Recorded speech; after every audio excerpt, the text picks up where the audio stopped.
Facebook live में एक बार फिर आपका स्वागत है।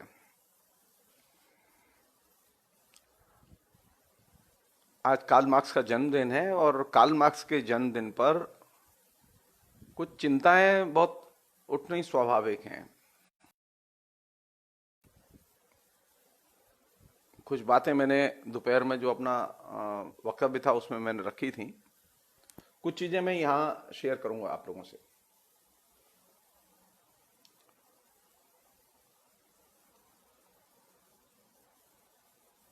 जो लोग मार्क्सवाद नहीं जानते, जिनका कि मार्क्सवाद के बारे में सामान्य ज्ञान है, जिन्होंने खाली नाम मात्र सुना है कार्ल मार्क्स का, जिन्होंने कभी मार्क्सवाद पढ़ा नहीं है,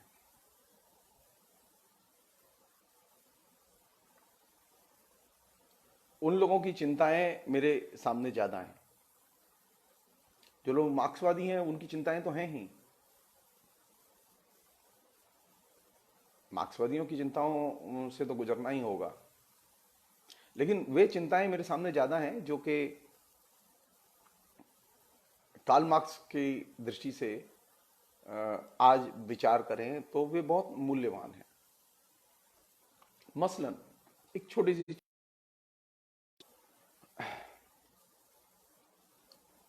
जब कार्ल मार्क्स ने पूंजी, जिसे वो दास कैपिटल कहते थे, इस किताब के लिखने के पहले उन्होंने एक पुस्तक लिखी, राजनीतिक अर्थशास्त्र की आलोचना में योगदान। उस पुस्तक में बहुत सारी अर्थशास्त्र संबंधी और राजनीतिक अर्थशास्त्र संबंधी बहुत सारी कॉन्सेप्ट उनकी चर्चा है। उस चर्चा के बीच में एक साहित्य की बड़ी गंभीर चर्चा है। उस गंभीर चर्चा का हम सब लेमैन, जो साधारण किस्म के लोग हैं, उनसे बहुत गहरा संबंध है और पढ़े लिखे लोगों से भी संबंध है। हम लोगों में एक सामान्य तौर पर एक दृष्टिकोण है जो प्रचलन में है। हम ये मानते हैं कि समाज और साहित्य के बीच में, समाज और कलाओं के बीच में अन्योन्याश्रित संबंध होता है। जैसा समाज होता है वैसी कलाएं होती हैं, वगैरह वगैरह। और ये सिलसिला लंबे समय से चिंतन का चल रहा है। इस पर पक्ष विपक्ष दोनों ही हैं।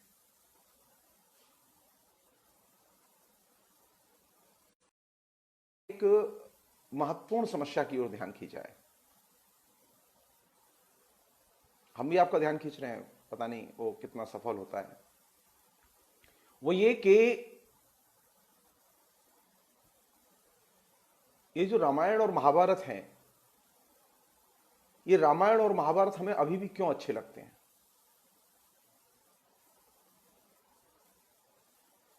क्या वजह हो सकती है? स्वयं कार्ल मार्क्स ने इस प्रश्न को खड़ा किया कि एक ऐसा समाज, आदिम समाज, प्राचीन काल का समाज, एक ऐसा समाज जो सामाजिक तौर पर, सांस्कृतिक तौर पर पिछड़ा हुआ समाज था, विकसित समाज नहीं था। ये जो रामायण और महाभारत जिस युग में लिखी गई, वह समाज एक विकसित समाज नहीं है, बल्कि वह एक पिछड़ा हुआ समाज है। तो इस पिछड़े हुए समाज में इतनी मूल्यवान रचनाएं कैसे लिखी गई?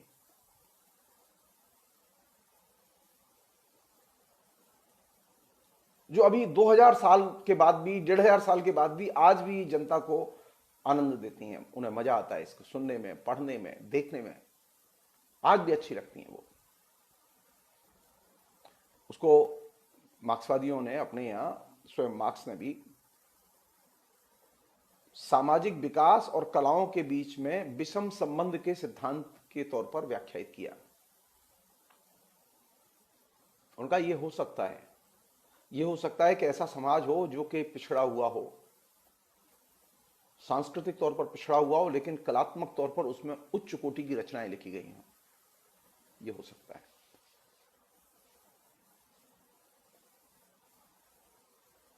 और इस क्रम में उन्होंने प्राचीन यूनानी साहित्य की रचनाओं का जिक्र किया और कार्ल मार्क्स ने इस बात पर जोर दिया कि ये रचनाएं हमें इसलिए अच्छी लगती हैं क्योंकि ये हमारे मानव सभ्यता के विकास का बचपन है और ये बचपन की रचनाएं हैं हमारी, इसलिए हमें अच्छी लगती हैं, इसलिए इन्हें बार बार देखना अच्छा लगता है।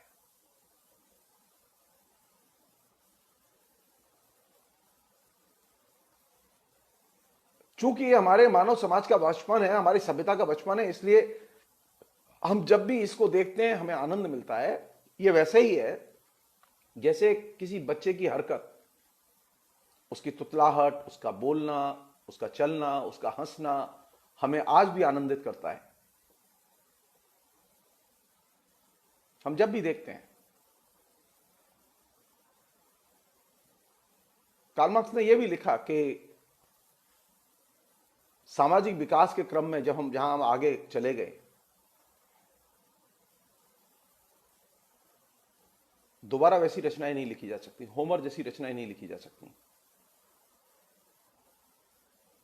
अगर मार्क्स के शब्दों को उधार लें तो दोबारा वाल्मीकि की रामायण नहीं लिखी जा सकती, दोबारा महाभारत नहीं लिखा जा सकता।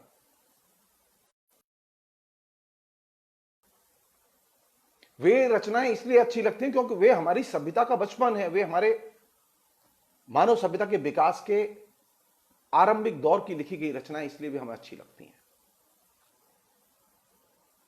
हमारे पास आज वाल्मीकि से ज्यादा समझदार और पढ़े लिखे और गंभीर लोग हैं और वाल्मीकि से ज्यादा विकसित समाज है, लेकिन वाल्मीकि जैसी रचना नहीं है जो कि 2000 साल तक पूरे समाज को प्रभावित कर सके, जिसको जितना बार पढ़ा जाए उतनी बार उसमें आनंद मिले, और उसने सबको प्रभावित किया।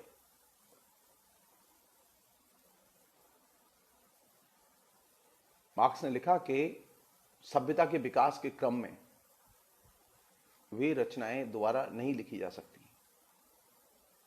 वैसे ही जैसे कोई 50 साल का व्यक्ति अगर बच्चों की सी हरकत करे तो वो बचपना लगता है, वो अच्छा नहीं लगता। बच्चों की हरकत बच्चों से ही अच्छी लगती है, वे जब करते हैं तभी अच्छी लगती है। अगर कोई बड़ा बूढ़ा कोई बच्चों की हरकत करे तो बचपना लगता है।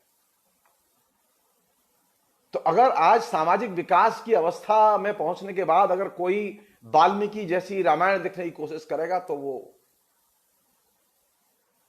अच्छा नहीं लगेगा। इसे एक नया नाम दिया, इस पर नई डिबेट हुई और इसने एक नई चीज पैदा की।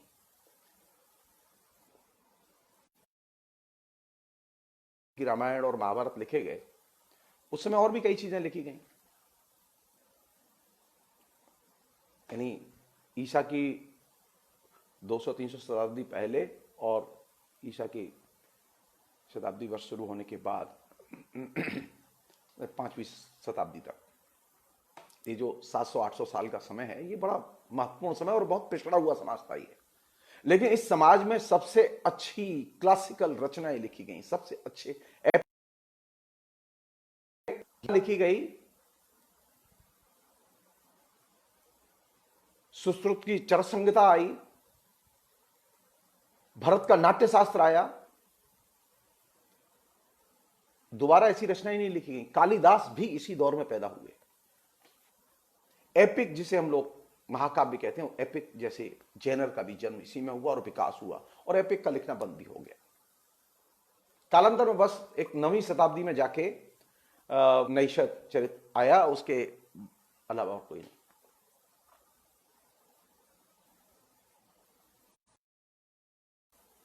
सो पहला लेसन जो मार्क्स ने हम लोगों को दिया, शिक्षित लोगों को दिया, वो ये कि जरूरी नहीं है कि जैसा समाज हो वैसा ही साहित्य हो। यह भी संभव है कि समाज पिछड़ा हुआ हो और कलाएं विकसित हों, कला चेतना विकसित हो, कला और समाज के बीच में कोई रिश्ता ही ना हो, यह भी संभव है। और ये एपिक रचनाएं हमें ये संदेश देती हैं। मार्क्स के अलावा इस चीज पर किसी का ध्यान नहीं गया। सबसे पहले कार्ल मार्क्स का ही ध्यान गया, और वह पुस्तक है, सस्ती पुस्तक है, अवेलेबल है, हिंदी में भी है, अंग्रेजी में भी है, वो इंटरनेट पे भी होगी, राजनीतिक अर्थशास्त्र की आलोचना में योगदान, जिसमें सिर्फ 3 पैराग्राफ हैं। मार्क्स के दृष्टिकोण की ब्यूटी यह थी कि मार्क्स जब लिखते थे तो वो कला संबंधी चीजों को लेकर वो एक स्वतंत्र पुस्तक लिखना चाहते थे, लेकिन मौका ही नहीं लगता था, समाज समय ही नहीं मिलता था मार्क्स को। और उस पूरे क्रम में कार्ल मार्क्स ने राजनीतिक अर्थशास्त्र की आलोचना का पूरा सिस्टम विकसित करते हुए बीच बीच में कला और साहित्य संबंधी अपने विचारों को व्यक्त किया। और कला और साहित्य संबंधी विचारों को व्यक्त करते समय मार्क्स के दिमाग में जो जो चीजें आती गईं, वो रैंडमली वो उसमें लिखते गए।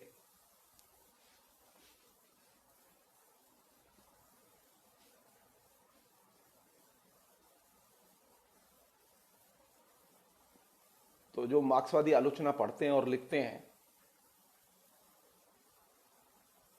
वो साहित्य और समाज के संबंध को यांत्रिक तौर पर न देखें, न समझें और न लिखें। अब एक नई समस्या जो कि ज्यादा सीरियस है, ये तो साहित्य की बात हुई। प्रश्न यह है, कोरोना चल रहा है, कोरोना के बीच में बहुत ही बड़ी एक ये महामारी है जो भी चल रही है, जिसकी वजह से हम लोग लॉकडाउन है, लॉकडाउन की वजह से घर में बैठे हुए हैं और पूरी इकोनॉमी कोलैप्स कर चुकी है। किसी के डाटा की जरूरत नहीं है, आंखें गवाह हैं इसकी। कोई प्रचार इसमें मदद नहीं करता सिवाय आंखों के। लेकिन एक चीज है जो कि इस बीच में विकसित हुई है, वो ये कि समाज में भाईचारा नष्ट हुआ है। और ये भाईचारा कैसे नष्ट हुआ और क्यों नष्ट हुआ, ये चिंता की चीज है।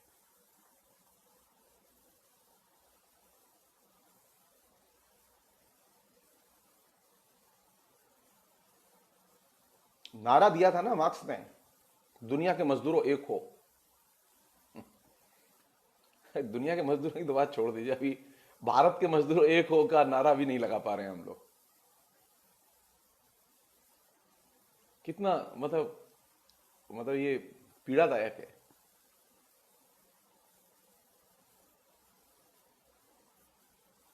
जो लेटर सोनिया गांधी ने लिख के घोषित किया कि हम वे जो मजदूर जो घर लौटना चाहते हैं उनकी टिकट, कांग्रेस की राज्य कमेटियों को आदेश दिया जाता है कि वे जाएं और टिकट काटें।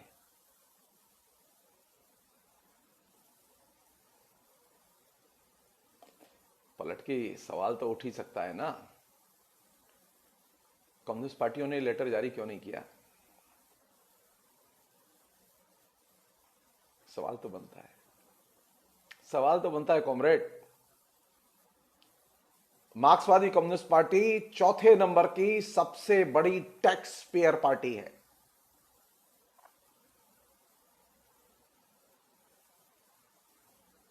बीजेपी, कांग्रेस, मायावती की पार्टी, देन सीपीएम। कितने पैसे लगते मजदूरों के भाड़े में? दुनिया के मजदूरों एक हो, भारत के मजदूरों एक हो, लेकिन मजदूरों के लिए भाड़ा भी एक हो। एक सर्कुलर निकाल के तो देखते आप अपनी इकाइयों को आदेश तो देते कि जाइए कॉमरेड, जाइए आप।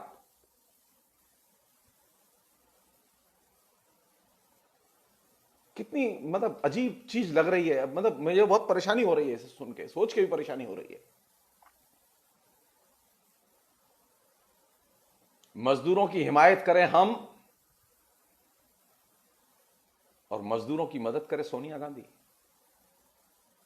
मोदी से तो कोई उम्मीद नहीं है मुझे, लेकिन मेरे लिए एक चिंता की बात यह है कि कांग्रेस का साहस, प्रशंसनीय साहस है सोनिया गांधी का, जिसमें कि उन्होंने सीधे अपनी राज्य इकाइयों को आदेश दिया कि वे जाएं और मजदूरों की टिकट कटवाएं। सिर्फ एक सर्कुलर से सरकार की चूलें हिल गई हैं, नींद हराम है मोदी गवर्नमेंट की।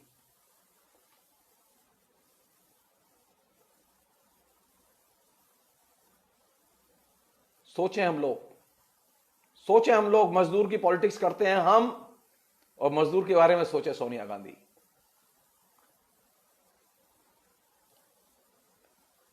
फिर मैं रिपीट कर रहा हूं, हमें इस बात पर सोचना होगा कि हमारे हाथ से पहल कैसे चली जाती है। पहला सवाल है जो कि बहुत चिंता की चीज है मेरे लिए, वो सारे कम्युनिस्टों के लिए भी चिंता की चीज होनी चाहिए और है। हमने कभी पलट के सोचा कि ये भाईचारा हमारे बीच में से कैसे गायब हो गया?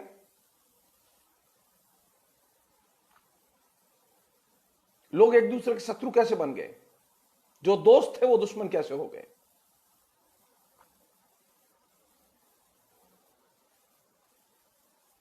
कोई तो चीज घट रही है हमारे बीच में जिसे हम पकड़ नहीं पा रहे हैं। मुझे नहीं मालूम कि ये भाईचारे की डेथ किस दिन हुई। मुझे कोई उसकी डेट नहीं मालूम, लेकिन उसकी डेथ हुई है। अब हमारे सबके घरों में जो चीज घुस गई है उसने भाईचारे को एकदम गायब कर दिया है। वर्किंग क्लास की यूनिटी और वर्किंग क्लास की कॉन्सियसनेस तो बहुत बड़ी चीज है, बहुत बड़ी चीज है।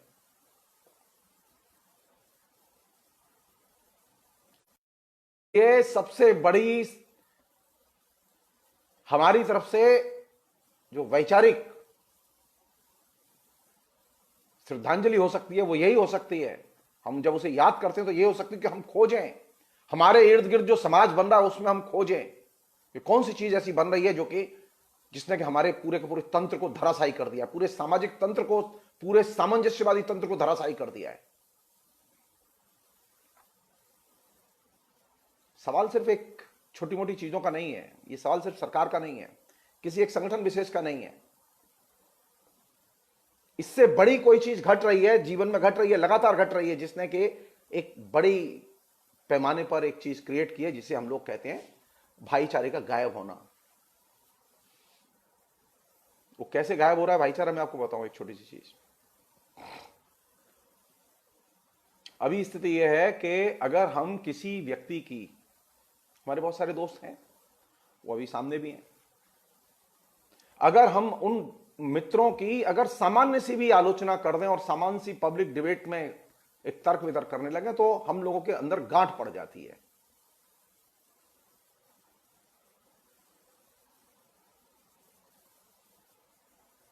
नाराज हो जाते हैं। जबकि हमारा बचपन ऐसा नहीं गुजरा है। हमने बचपन गुजारा है उन चीजों के साथ बहस करते हुए जिनसे हम सहमत नहीं थे। हमने उन लोगों के साथ दोस्ती की है जिनसे हम सहमत नहीं थे, और पक्की दोस्ती रही है हमारी। लेकिन अभी हमारे बीच में स्थिति यह है कि जो दोस्त थे वो भी हमारे हाथ से चले गए। तुनुक मिजाजी देखिए, जरा सी आप बात लिखते हैं, जरा सी चीज पर असहमत होते हैं तो वे तत्काल नाराज हो जाते हैं और मुंह फेर लेते हैं। ये मामला कांग्रेस बीजेपी का नहीं है। जनसंघ के लोग पहले भी थे, बीजेपी के लोग पहले भी थे, लेकिन ये नफरत नहीं थी।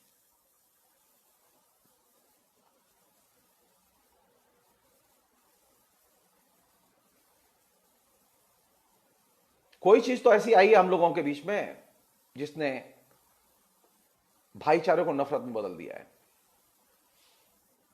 मेरे पास में इसका कोई रेडीमेड आंसर नहीं है, मेरे पास कोई उत्तर भी नहीं है इसका। मेरे पास एक समस्या आई है, और ये सिर्फ यहां हुआ हो ऐसा नहीं है, ये लगातार अनेक देशों में ये चीज नोटिस की गई है कि अब देखिए, अब जो दूसरी चीज घटने वाली है जिसके कि दरवाजे पे हम खड़े हैं, इकोनॉमी कोलैप्स कर चुकी है।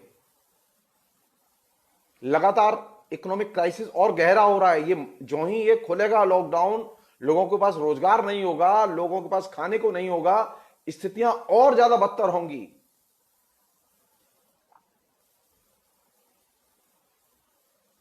किस चीज की जरूरत होगी सबसे ज्यादा? हम लोगों की ट्रेनिंग ये हुई है, हम लोगों को सिखाया ये गया है पिछले 60-70 साल में कि तुम अपनी खाल बचाओ, तुम अपने हित और स्वार्थ बचाओ, दूसरों के बारे में मत सोचो।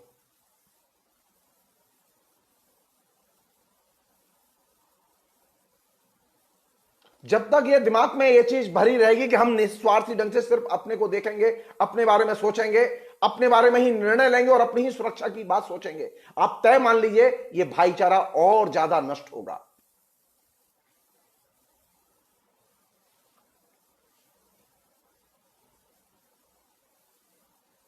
मैं देखना चाहता हूं लॉकडाउन के बाद में शूद्रों के ऊपर कितनी फूल माला की वर्षा होती है। मैं देखना चाहता हूं, मैं देखना चाहता हूं कि आर्मी के लोग कितने अस्पतालों में जाकर फूल बरसाते हैं।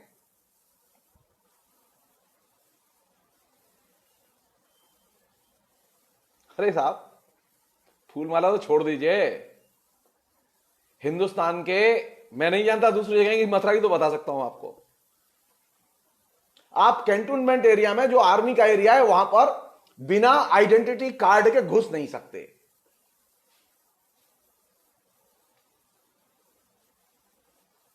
मैं जब 20 साल का था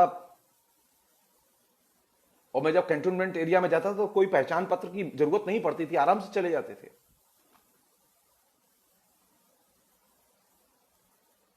मैं इसी शहर का रहने वाला हूं, मैं एकदम लब्ध प्रतिष्ठित नागरिक हूं, लेकिन इसके बावजूद आर्मी के लोग मुझे उस इलाके में घुसने नहीं देंगे। ये मेरी देश की सेना के साथ जनता का रिश्ता है। वो आई कार्ड मांगते हैं, आधार कार्ड दो, वोटर कार्ड दो, वो लेके रख लेंगे, आप आइए, जब लौट के आएंगे तो आपको देंगे। नहीं, मैंने ऐसे देश का सपना ही नहीं देखा था कि मुझे जो है अपने सेना के लोगों के इलाके में, पुलिस के लोगों के इलाके में जाने के समय मुझे अपने प्रमाण पत्र देने की जरूरत पड़े। कोई चीज बड़ी है जो घटी है। सेना भी सुरक्षित महसूस नहीं करती अब हमसे। सेना हमारे इलाके में आ सकती है, वो नागरिकों के मोहल्ले में आ सकती है, लेकिन सेना के मोहल्ले में नागरिक नहीं जा सकते। और ये जो गैप है, ये जो फांक पैदा हुई है, इस फांक का मेरे पास उत्तर नहीं है कि आखिर ये अंतराल क्यों पैदा हुआ।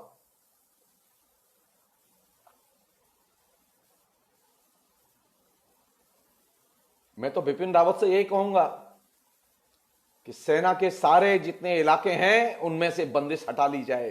नागरिकों को सेना के इलाकों में जाने की स्वतंत्रता रहनी चाहिए। ये प्रोटेक्टेड एरिया ये जो बनाए हुए हैं आपने, क्यों बनाए हुए हैं? जनता पर विश्वास करो। जनता पर अविश्वास करके आप जनता का दिल नहीं जीत सकते।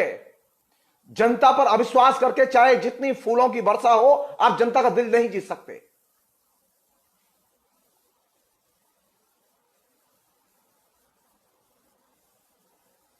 कोई चीज, बड़ी चीज घट रही है हमारे बीच में, जिसकी वजह से ये जो आईएएस ऑफिसर है, एक साधारण नागरिक है, इसके बीच में गैप हुआ। एक अमीर है, एक गरीब है, उसके बीच में गैप हुआ। ये गैप बढ़ रहे हैं, घट नहीं रहे हैं। पहले दो एक किस्म की असमानताएं थी। एक आर्थिक असमानता थी जिससे हम लोग चर्चा करते थे। कभी कभार कोई बड़ा आदमी दिखाई देता था तो हम लोग थोड़ा सा फील करते थे कि यार बहुत बड़ा आदमी आ गया ये तो। लेकिन अभी स्थिति यह है कि पग पग पर असमानता पैदा कर दी गई है। हमारी साइकोलॉजी में असमानता को कूट कूट कर भर दिया गया है। वो हमारे एटीट्यूड का हिस्सा बन चुकी है। वो कैसे एटीट्यूड का हिस्सा बन चुकी है, आप ने कभी इस पर सोचा है, ध्यान दिया है कभी? मैं 30 साल यूनिवर्सिटी में प्रोफेसर रहा, मेरे पास गाड़ी नहीं थी। मैं सामान्य ऑटो से और टैक्सी से आता जाता था यूनिवर्सिटी कलकत्ता में। टीचरों में ये, प्रोफेसरों में ये था कि शायद मैं गाड़ी से आता हूं तो मेरा कैरियर बहुत अच्छा था, मैं बहुत जल्दी प्रोफेसर हो गया अपनी लाइफ में, जो कि नॉर्मली किसी को मौका नहीं मिलता ऐसा। तो एक दिन मेरे क्लर्क ने, जो स्टाफ रूम में बैठता था, उसने पूछा कि सर जी आप गाड़ी से आते हैं क्या? मैंने कहा क्यों, क्या बात है, क्यों पूछ रहे हो? बोले नहीं, बहस हो रही है यहां कि जगदीश्वर जी कार से आते हैं। तो मैंने कहा मेरे पास तो कार है ही नहीं। बोले हैं? मैंने कहा हाँ, कार नहीं है। तो बोले किससे आते हैं? मैंने कहा ऑटो से आता हूं, घर से आने में 12 रुपए लगते हैं, जाने में 12 रुपए, 24 रुपए में आना जाना हो जाता है। कार की जरूरत ही नहीं, मैंने कभी कार खरीदी नहीं। अब वो मेरी बात में विश्वास ही ना करे।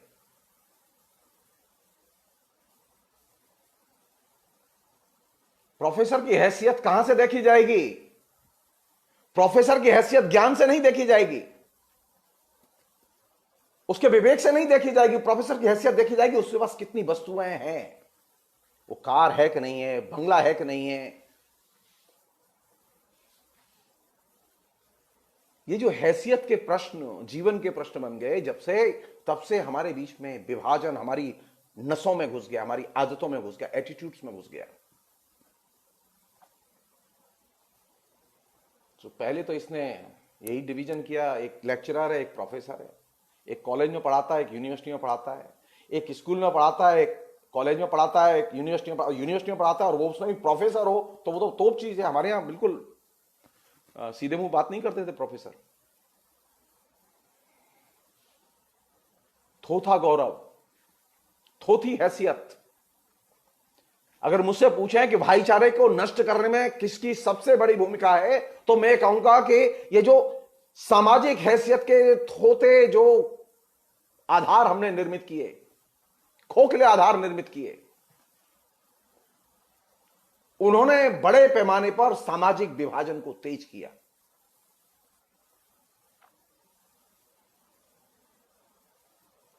अब औरत की सुंदरता इससे नहीं देखी जाती वो देखने में कितनी समझदार है और सुंदर है, बल्कि इससे तय होती है कि वो किस तरह की साड़ी पहने हुए है, किस तरह के गहने पहने हुए है, किस तरह के घर में रहती है। जब वो चाय लाती है तो कितने बढ़िया टी सेट में चाय लाती है। यानी हमारी पहचान, हमारी हैसियत किनसे तय हो रही है? वस्तुओं से तय हो रही है। और वस्तुओं के संसार में जब मनुष्य वस्तु बना दिया जाता है तो वह फिर विभाजित ही होगा। ये जो वस्तुओं का प्रेम है, इस वस्तुओं के प्रेम की सबसे तीखी आलोचना कार्ल मार्क्स ने लिखी थी। तो अगर मुझे एक चीज कहने को कही जाए कि कौन सी ऐसी चीज है जिसने सामाजिक विभाजन की प्रक्रिया को तेज किया, पहले यह प्रक्रिया कुछ इलाकों तक थी, आज वो हर जगह छा गई है। उसने जीवन के हर स्तर को स्पर्श किया है।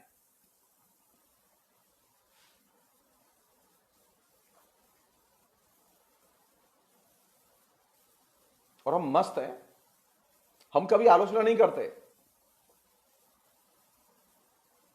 थोथा गौरव और थोथी हैसियत,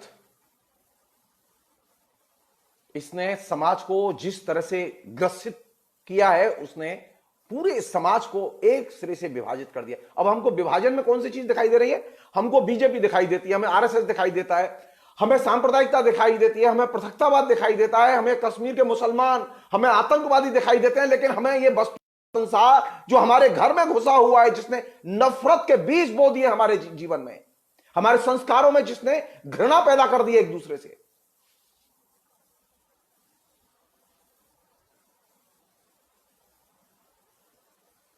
आश्चर्य की बात है हम कितने अमानवीय होते चले गए।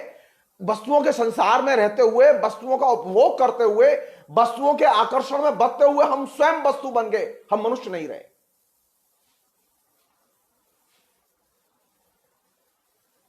ये जाति और धर्म वाले जो भेद है ना राहुल, ये भेद अपनी जगह हैं, लेकिन ये भेद तो एक अब स्टीरियोटाइप बन चुके हैं। मान लो जाति भेद खत्म हो जाए,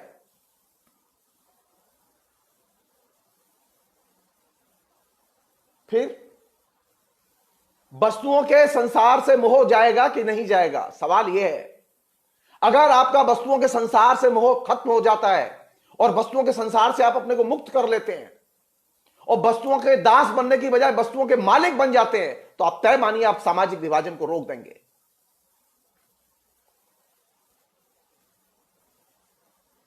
आपने सामाजिक विभाजन के जो रूप तैयार किए हैं, वे रूप हमारे यहां छोटी छोटी वस्तुओं के जरिए घुसे हैं।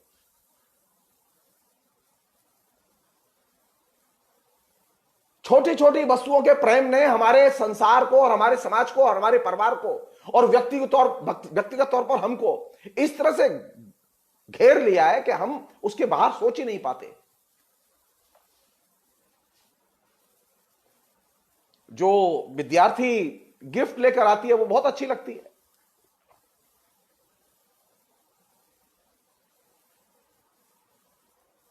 जो विद्यार्थी गिफ्ट नहीं ला पाती है वो अच्छी नहीं लगती है।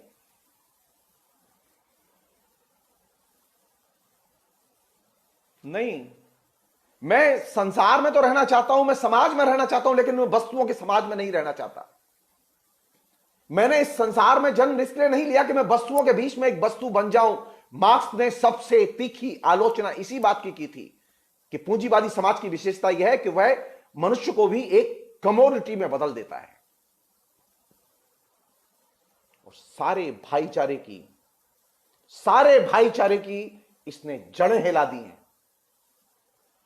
आज अच्छा दोस्त वो, अच्छा भाई वो जो अच्छी चीजें ले दे। जब आप लेते ही देते नहीं है तो आप अच्छे नहीं होंगे। तो कौन सा संसार हो गया है? वस्तुओं का संसार है या फिर विनिमय का और लेन देन का संसार है? और ये हवा तेज चल रही है अभी। आपको ये जो मेरा मानना है कि फिलहाल कुछ देर के लिए ये आरएसएस के लोगों को और दूसरे किस्म के जो फंडामेंटलिस्ट लोग हैं इन्हें कुछ देर के लिए छोड़ दीजिए। कुछ देर के लिए अभी आज छोड़ दीजिए। हम लोग 12 महीने आलोचना करते हैं इनकी।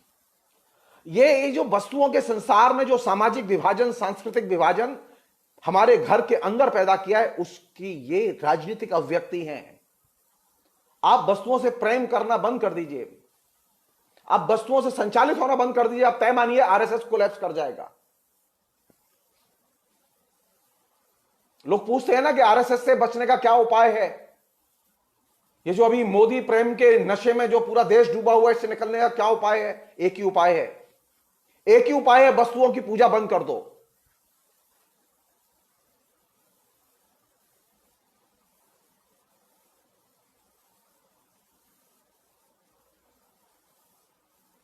ये संपन्न और विपन्न वाली बात नहीं है, ये कैटेगरी ही फेक है। ये जो हम सोच रहे हैं ये कैटेगरी ही सही नहीं है। मुझे सिर्फ मनुष्य चाहिए और समानता के आधार पर मनुष्य चाहिए। मुझे मनुष्य से प्यार चाहिए।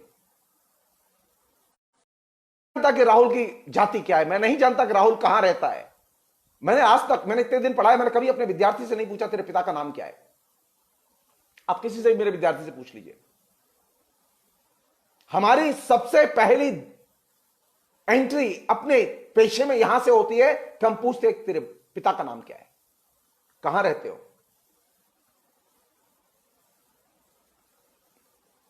आप व्यक्ति को व्यक्ति की तरह देखते ही नहीं है।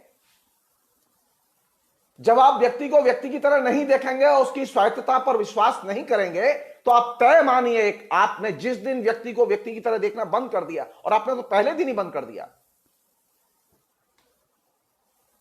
मुझे बहुत दिन बाद पता चलता रहा है कि अरे मेरे यहां जो मेरे साथ जो लड़की काम कर रही है या लड़का काम कर रहा है, उसका पिता मजदूर है या उसका पिता क्लर्क है या उसका पिता कोई ऑफिसर है। ये मुझे बहुत दिन बाद पता चलता है, मुझे पता ही नहीं चलता, क्योंकि मेरे लिए इतना ही काफी है कि वो मेरी स्टूडेंट है और मेरे अंदर में पीएचडी कर रही है, रिसर्च कर रही है, या मेरे क्लास में पढ़ रहे हैं विद्यार्थी।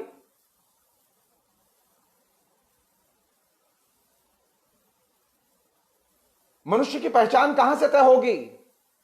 As a person, as a व्यक्ति। मनुष्य की पहचान इससे तय नहीं होगी कि वो चतुर्वेदी है या शर्मा है या ब्राह्मण है या चमार है या शूद्र है। इससे नहीं पहचान तय होगी उसकी।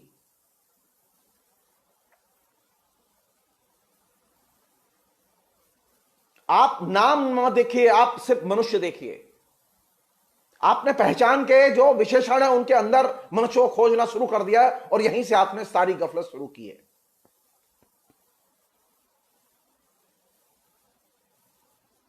वो मनुष्य है, यही मेरे लिए काफी है और यही मेरे लिए उसके लिए मेरे लिए इंपॉर्टेंट है कि मेरी उसके साथ फ्रेंडशिप हो।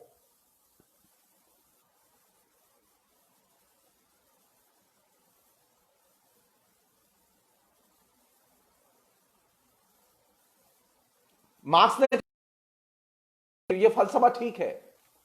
मार्क्स ने सबसे ज्यादा वस्तुओं के संसार की और फेटिसिज्म की आलोचना की। ये वस्तु पूजा की सबसे ज्यादा आलोचना की। मार्क्स का दृष्टिकोण भरा पड़ा है।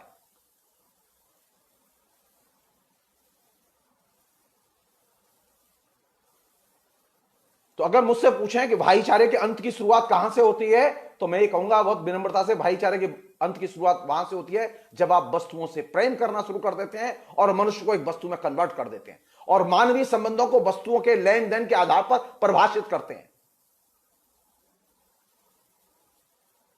तो मार्क्स से सीखने का एक ही रास्ता है, एक ही रास्ता है, वस्तुओं की दुनिया से निकलो। वस्तुओं की जरूरत तो है, लेकिन वस्तुओं की इतनी जरूरत नहीं है कि मानवीय संबंधों को उसका सबऑर्डिनेट बना दिया जाए। मुझे चाय का कप तो चाहिए, मुझे प्लेट भी चाहिए, मुझे खाने के लिए बर्तन भी चाहिए, मुझे सोफा सेट, सब जो जरूरी चीज है मनुष्य के जीने के लिए सब चाहिए। लेकिन इसके आधार पर मैं ये तय नहीं करूंगा कि अगर मेरे यहां नहीं है तो मैं इंफीरियरिटी कॉम्प्लेक्स में रहूंगा, मुझे छोटा करके देखा जाएगा या मैं किसी और को छोटा करके देखूंगा। नहीं, वस्तुओं से मुक्ति संभव नहीं है, मेरा कहने का मतलब है। बस सवाल यह है कि वस्तुओं में एक वस्तु न बन जाए हम।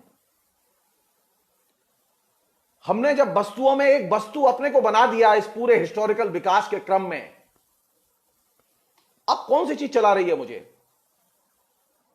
मैं नहीं चला रहा हूं, अब वस्तुएं चला रही हैं मुझे।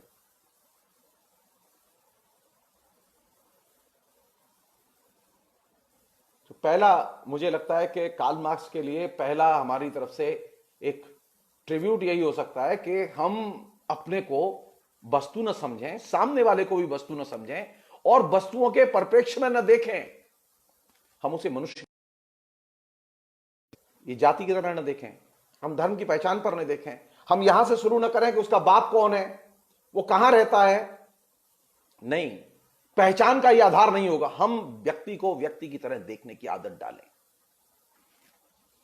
वो अमीर हो या गरीब हो, इन मटेरियल।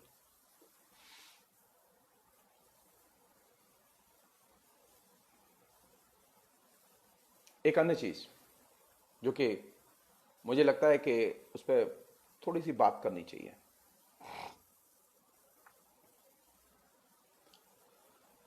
वो ये कि ये जो ग्लोबलाइजेशन आया, इस ग्लोबलाइजेशन ने एक पिछले 40 साल में बहुत कुछ बदला है।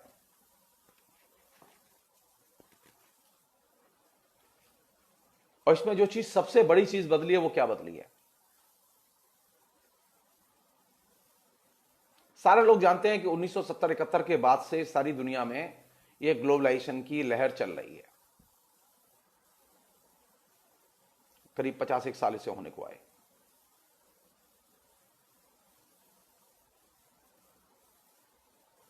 मैं नहीं जानता कि मेरी इस बात से कितने लोग सहमत होंगे, लेकिन मैं ये बात रखना चाहता हूं, मैं बार बार इस बात को रखूंगा भी अभी, और जब तक आप लोग इसे अपने विचार के दायरे में नहीं लाते।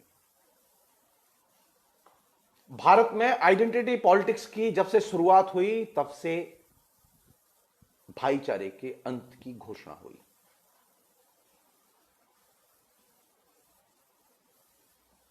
आइडेंटिटी पॉलिटिक्स के जितने भी डायमेंशन हैं, जितने भी लेयर हैं, जितने भी कैटेगरीज हैं जो प्रचलन में हैं, वे अल्टीमेटली आपके सामाजिक यूनिटी को तोड़ते हैं।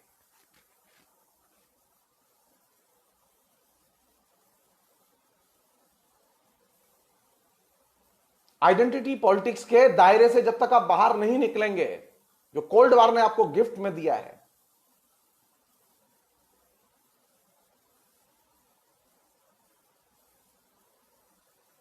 अनेक राज्य हैं जो अपनी पहचान के लिए, अपने विभाजन के लिए, अनेक जातियां हैं जो अपने पहचान के लिए, अपने राज्य के विभाजन के लिए लड़ रही हैं।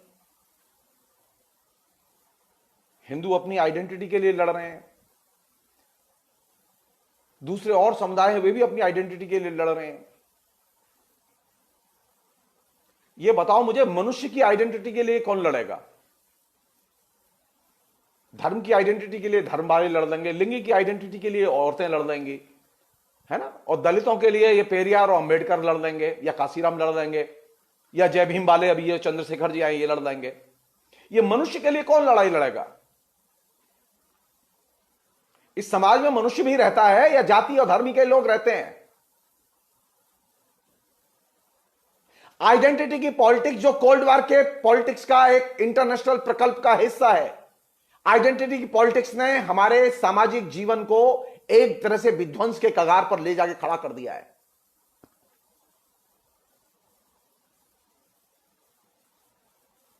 आप सोचिए, इसे जरा ध्यान से सोचिए। आप कुछ देर के लिए भूल जाइए, अपने व्यक्तिगत हितों को भूल जाइए। आपने व्यक्तिगत तौर पर जितनी चीजें सोची है और अब तक की हैं उन्हें भूल जाइए।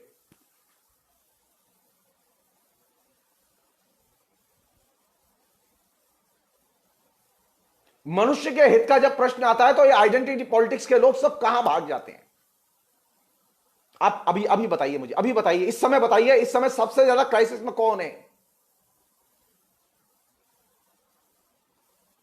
वे लोग क्राइसिस में जिनकी कोई आइडेंटिटी नहीं है।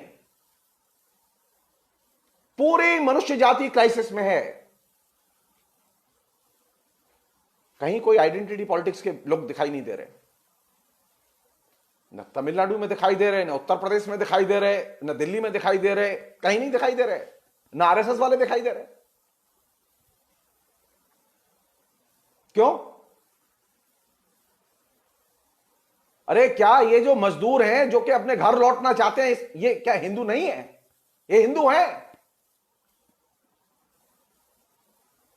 इनमें अनेक लोग हिंदू हैं। अरे कम से कम उतने तो हिंदू हैं जितने कश्मीरी पंडित थे हिंदू, जिनके लिए आपने इतना चिल्लाए थे। उनसे ज्यादा संख्या है इन लोगों की जो अभी अपने घर लौटना चाहते हैं लेकिन इनके पास टिकट नहीं है। इनमें दलित हैं, और इतनी बड़ी संख्या में दलित हैं जितने दलित जो है किसी भी दल के पास में एक्टिव मेंबर नहीं है। लेकिन ना दलित के नेताओं के मुंह में आवाज दिखाई दे रही। मायावती का बयान नहीं देखा आपने? जो दलितों के चैंपियन है, डीएमके, अन्ना डीएमके जैसी बड़ी पार्टियां अभी अंतर्ध्यान है।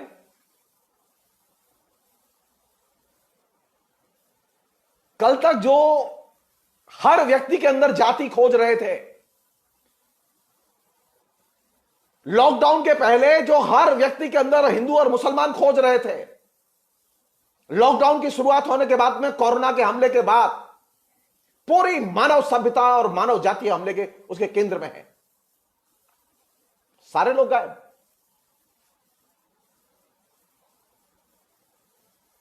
मैं फिर रिपीट कर रहा हूं, आइडेंटिटी पॉलिटिक्स के लोगों को अपनी आइडेंटिटी पॉलिटिक्स के दायरे से बाहर निकलना होगा। अगर आप अब मेरी तेरी आइडेंटिटी को ही बचाने में और इस्टेब्लिश करने में लगे रहेंगे तो ये बताओ कि मनुष्य की आइडेंटिटी को कब बचाओगे? मनुष्य को कब मदद करोगे? मनुष्य की तो मदद करनी है ना हमें, कि मनुष्य की मदद नहीं करनी? मनुष्य की अगर मदद करनी है तो मनुष्य की मदद करने के लिए पहली शर्त है कि हम ये आइडेंटिटी के जितने रूप हैं इनको अस्वीकार करें, इन्हें मनुष्य की आइडेंटिटी के मातहत रखें।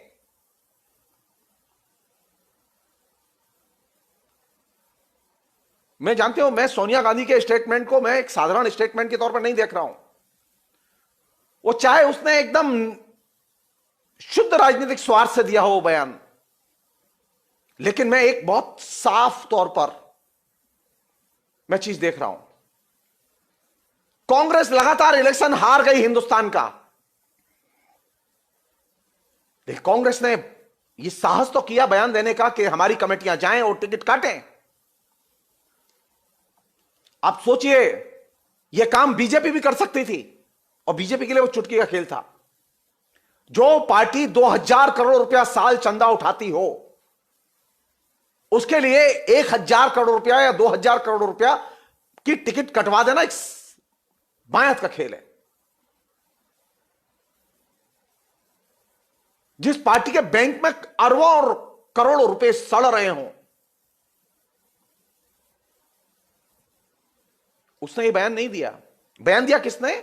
जिस पार्टी को सबसे कम चंदा मिलता है अभी, जो पराजय हो जिसकी हो चुकी है, और सोनिया गांधी जिस पर इतनी गालियां और इतने निर्मम ढंग से हमले किए हैं हम लोगों ने, इतने बर्बर हमले किए हैं, इतने बर्बर हमले हिंदुस्तान में किसी नेता पर नहीं हुए।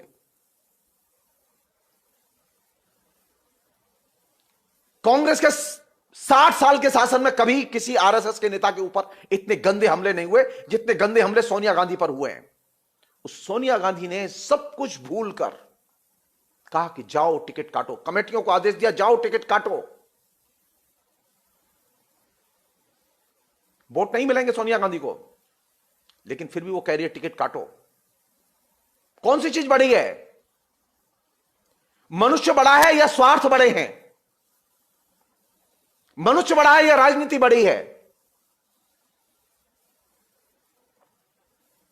मैं आपकी नहीं जानता, लेकिन मेरे अंदर तो रेस्पेक्ट बढ़ गई इंदिरा गांधी को लेकर। मैं कांग्रेसी नहीं हूं, मैं कांग्रेस की नीतियों को पसंद नहीं करता, लेकिन मैं करूं क्या? अगर वो कांग्रेस के नेता अगर मानवीय आधार पर एक बड़ा कदम उठाते हैं तो मेरे पास विकल्प क्या है उसका सपोर्ट करने के अलावा?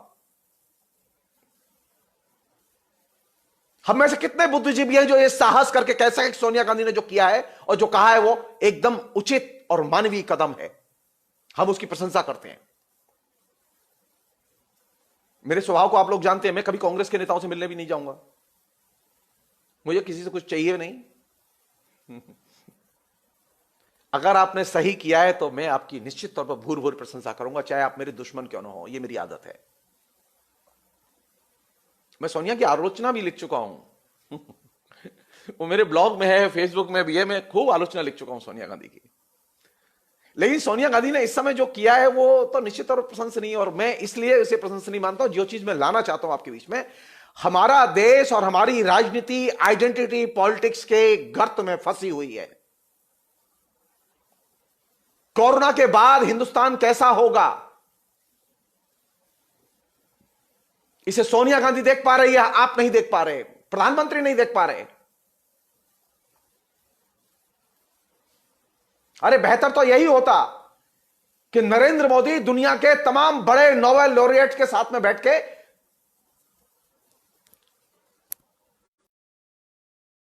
या किसी और लाइव के जरिए सीधे बात करते और कहते कि बताओ हम क्या करें। तो देखिए विडंबना, देखिए वो जो पप्पू है राहुल गांधी, वो सलाह कर रहा है और वो दुनिया को, भारत की सरकार को सलाह दे रहा है क्या क्या करना चाहिए। वे भेद भूल गए, वे तमाम मतभेद भूल गए वे लोग कि ये जो सरकार आई है, इस सरकार ने उनके साथ में कितना जालिमाना और कितना बर्बर आचरण किया है, कितने गंदे हमले किए हैं राहुल गांधी पर। इसे कहते हैं पॉलिटिक्स, इसे कहते हैं मानवीय राजनीति, जिसमें मनुष्य प्रथम, राजनीति सेकेंडरी। जो नया भविष्य मुझे दिखाई दे रहा है, जो मार्क्स के जन्मदिन पर जो मैं आपसे शेयर करना चाहता हूं, अगर नया भविष्य बनाना है तो मनुष्य को केंद्र में लाना होगा, और ये जो अस्मिता की राजनीति, इस अस्मिता की राजनीति से भारत को मुक्त करना होगा। मुक्त करने का मतलब यह नहीं है कि हम दलितों से प्यार नहीं करेंगे, हम दलितों को सम्मान नहीं देंगे। हम चाहते हैं दलित को दलित की तरह नहीं, मनुष्य की तरह देखा जाए। हम चाहते हैं हिंदू और मुसलमान को हिंदू और मुसलमान की तरह नहीं, मनुष्य की तरह देखा जाए। ये जो विशेषण गढ़े गए हैं, इन विशेषणों ने भाईचारे की हत्या की है।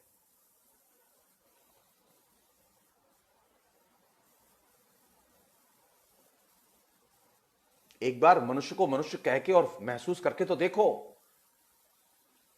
तय मानो जिसे तुम दलित कह के प्यार करते तो उससे ज्यादा गहरा प्यार करने लगोगे। जिसे तुम मुसलमान कहकर प्यार करते थे उससे भी ज्यादा गहरा प्यार करने लगोगे। क्योंकि मनुष्य के आधार पर, पहचान के आधार पर अगर आप देखोगे तो तय मानो भारत बहुत ताकतवर बनेगा। आखिरी चीज इस पूरे प्रसंग में,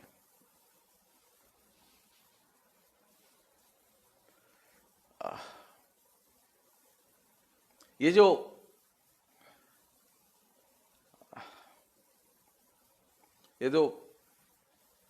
पूरा का पूरा सिलसिला चल रहा है राजनीति में, संस्कृति में,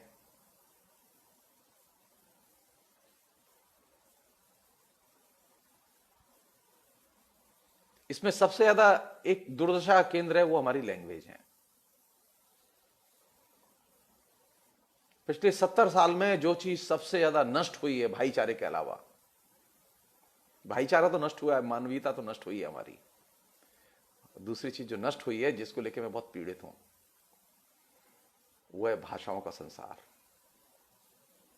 भारत में, भारत की भाषाएं प्यार के लिए तरस रही हैं। भारत के लोग अपनी भाषाओं से प्यार नहीं करते। भारत के शिक्षित लोग खासतौर पर अपनी भाषाओं से प्यार नहीं करते बल्कि अपनी भाषाओं से नफरत करते हैं। और ये जो नफरत का संसार भाषाओं के प्रति, भाषाओं की उपेक्षा का संसार जो रचा गया है पिछले 70 साल में, ये बहुत ही घातक है। आप सोचिए मार्क्स ने किस में लिखा होगा, किस में लिखा होगा? आज दुनिया के सारे लोग मार्क्स को पढ़ते हैं, लेकिन मार्क्स ने अपनी भाषा में लिखा। अधिकांश चीज उसने अपनी भाषा में लिखी। सारी दुनिया ने ट्रांसलेशन करके पढ़ा।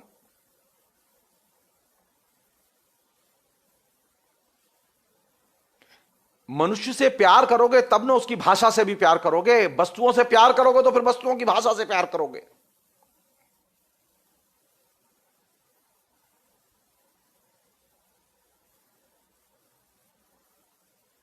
हमें लगातार ये एक भावना बनती चली जा रही है कि हम वस्तुओं के संसार में जा रहे हैं, तो हमारे हाथ से जो चीज निकल रही है उसमें कल्चर तो निकल ही रही है, आपकी मानवीयता निकल रही है, लेकिन साथ साथ आपकी भाषा भी निकल रही है।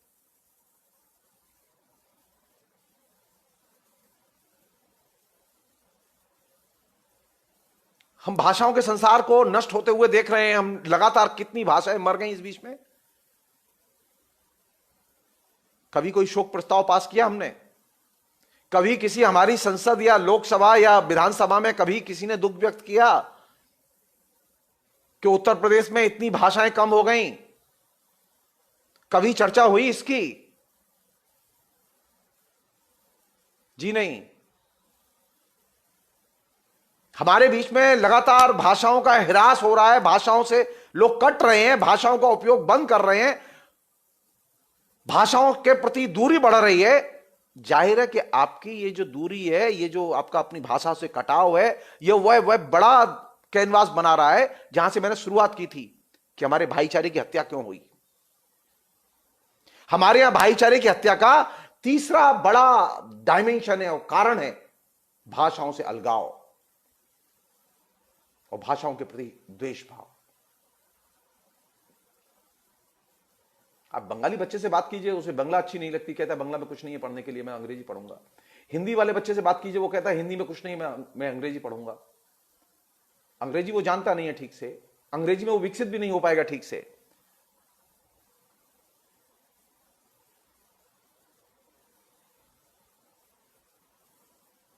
हमारे यहां जो मतलब जितनी एनर्जी हम आपस में खर्च कर रहे हैं, मैं भी उसमें शामिल हूं, जिन चीजों पर खर्च कर रहे हैं हम उस पर बात कितनी कर रहे हैं। अगर भाईचारा नष्ट हुआ है तो आरएसएस उसका एक पहलू हो सकता है, लेकिन समग्र नहीं है वो। भाषाओं के प्रति जो द्वेष बढ़ा है पिछले 70 साल में, वह द्वेष अकल्पनीय है।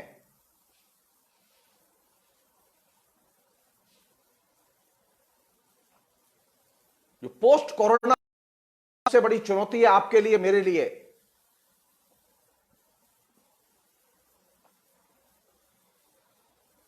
अब भाषाएं और भी ज्यादा मरेंगी, और भी ज्यादा पिछड़ेंगी। क्या करेंगे? भाषाओं को बचाएंगे कि नहीं बचाएंगे? अभी तक किसी भी सरकार के एजेंडे पर पिछले 40 साल में भाषाओं को बचाने का एजेंडा अभी केंद्र में नहीं है। प्रस्ताव तक पास नहीं हुआ, किसी पॉलिटिकल पार्टी के इलेक्शन मैनिफेस्टो में भी नहीं है।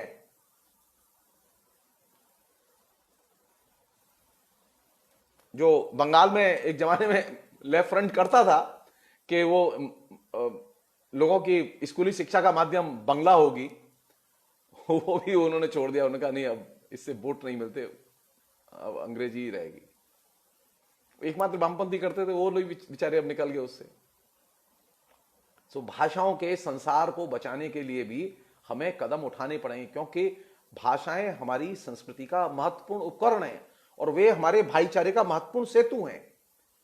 हमने कभी सोचा ही नहीं कि जिस दिन मैंने अपने घर में हिंदी बोलनी बंद कर दी, मैंने अपने बच्चे को अंग्रेजी में बात करने की आदत डाल दी, मैंने सोचा ही नहीं कि मैंने उसके साथ में कितना बड़ा अन्याय किया। और ये मैं रोज करता हूं। मैं रोज करता हूं कि मैं अपने बच्चे को अंग्रेजी पढ़ाने के लिए मजबूर करता हूं। मेरा बच्चा अंग्रेजी ज्यादा सीखता है, ज्यादा समझता है, वो हिंदी जानता ही नहीं है, हिंदी के साधारण शब्दों के अर्थ नहीं जानता। और जो दुर्दशा हिंदी भाषी बच्चे की है वही दुर्दशा बंगाली बच्चे की है, वही दुर्दशा और भी बच्चों की है। और एक सामान्य सी चीज उस दुर्दशा का समझ लीजिए आप, जो यंग लोग हैं, मैं हंस के कहता रहा हूं, मैं आप लोगों से फेसबुक को पहली बार शेयर कर रहा हूं, अरे कम से कम अपनी प्रेमिका को प्रेम पत्र तो अपनी भाषा में लिख दो। आज का शिक्षित नौजवान इतना अनकल्चर्ड हो चुका है, अपनी भाषा से इतना कट चुका है कि वो अपनी प्रेमिका को प्रेम पत्र अपनी भाषा में नहीं लिख सकता। वो चाहे बंगाली हो, चाहे वो मद्रासी हो, चाहे वो तमिल हो, चाहे वो हिंदी भाषी हो। तो नई जो जनरेशन आई है, मोबाइल जनरेशन, इस मोबाइल जनरेशन की खूबी है कि ये एकदम रूटलेस है। ग्लोबलाइजेशन ने सबसे बड़ा अपराध यह किया है कि उसने रूटलेस मिडिल क्लास पैदा किया और रूटलेस कल्चर पैदा किए।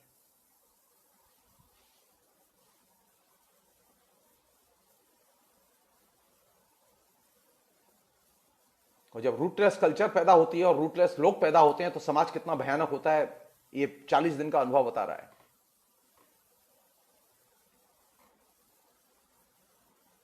ये ग्लोबलाइजेशन ही था ना जिसने गांव से शहर की ओर भगाया। बड़ी उम्मीदों के साथ शहर आए थे और जो ही लॉकडाउन शुरू हुआ पूरी तरह से डर के मारे भागे शहर से। अब शहर में तो जगह नहीं है, सुरक्षा नहीं है और गांव में लौटने की संभावना नहीं है, एकदम रूटलेस। और समाज में किसी की सहानुभूति नहीं है, किसी की सहानुभूति नहीं है।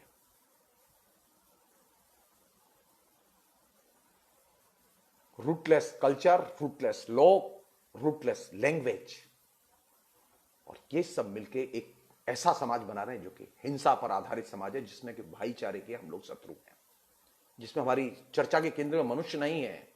कोई आ रहा है जय भीम, कोई आ रहा है इंकलाब जिंदाबाद, कोई आ रहा है कुछ। अरे यार हो क्या रहा है ये? मनुष्य चाहिए, मनुष्य को मानवता चाहिए, मनुष्य को मनुष्य की तरह देखने की आदत चाहिए, और वही चीज गायब हो गई है।